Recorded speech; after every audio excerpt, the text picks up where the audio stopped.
Morning, Steve Lentini, Lord and Lentini, Training for Life. The best getting better. This is the minute to win it. So, managers, Gallup is doing some work on managers, and they say it's the manager in your business. So, if you've got a fairly large business and you have employees that are managing your employees, most businesses aren't spending a lot of time educating and training their managers. Yes, in the day to day and in the business itself, but there's a big gap in what's called the EQ, emotional quotient. And it takes a lot of training to raise people's EQ, but the good news is it can be raised significantly compared to the IQ. The IQ, we're pretty much, it's static by a certain age. You might be able to move it a few points as you educate yourself in life. But emotional quotient, a lot of very smart people are not socially aware. And a lot of very smart people never get out of a comfort zone. They stay in a comfortable career, and which is fine, except that a lot of times they have complaints or they're envious of other people that have achieved a certain level of success, and then they find out they don't have a PhD or they don't have an MBA. You don't need any of that stuff. Certainly helpful. I don't discourage people from getting it. But I know high school graduates who are multimillionaires and a few that are billionaires, almost. And their education didn't hold them back because they kept learning about who they were. They kept expanding their emotional quotient, and they're able to deal with all kinds of situations, all kinds of people, knowing that life is always presenting themselves something to be mindful about, right? So if you have a plan for your day and a whole bunch of stuff shows up and you figure it's an annoyance, it's actually working to get your attention to pay more attention to it, to focus on what shows up. And when you think other people are an annoyance, that too is an indicator that you have a lower emotional quotient, because the people that bug us are actually the ones that are our teachers. They're our best teachers. The people that we love and don't bug us, well, they're showing us things. They're reflecting back in the mirror principle things that we already know about ourselves and we're comfortable and enjoy about ourselves and that we like about ourselves. That's great. The people that love us and we love are great. The ones that bug us is where the treasure is, right?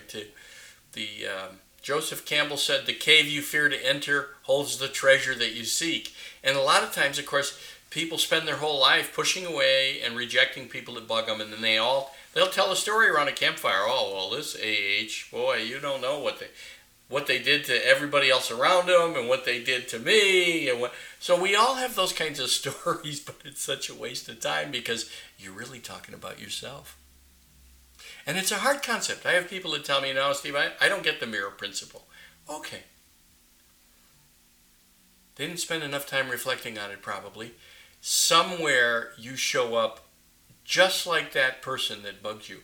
Maybe not in the same way. But ask yourself, have I ever shown up like this to other people?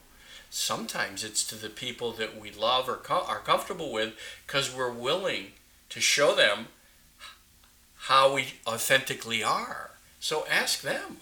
Get some feedback. That's the best way to figure out what you need to work on. It's called a 363. I have a program called 363 with Wiley. We can do that. And if you want to just do it yourself, get some feedback from 8 people, 10 people in your life. Maybe a few peers, a few people that work with you, and then 6 people that love you. Ask them. And have it sent to a coach. So it's sent to a neutral person. And you'll get some great feedback. It's a way to grow and raise your emotional quotient. Dr. Travis, I think Bradbury, wrote EQ. And I have the book here. And if you have questions about it, email me, steve@stevelentini.com or Google the book, EQ, Emotional Quotient. And when you Google EQ, you'll look at all the great material there is on it to help you. And my programs help people raise their EQ. Everything Disc and PXT Select, which is the hiring assessment tool, but it has coaching tools in it, has succession planning tools so that you can do a baseline in all your good employees, and then you have information about new people coming into the company. It's all of these programs are about emotional quotient. So, it's the manager.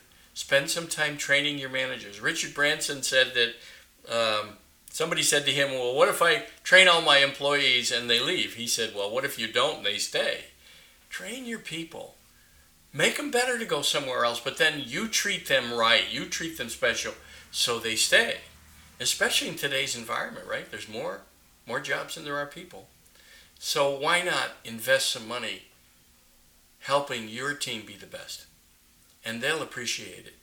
And they'll be grateful for it, and they'll stay with you. All right, Steve at stevelentini.com. Have a great week.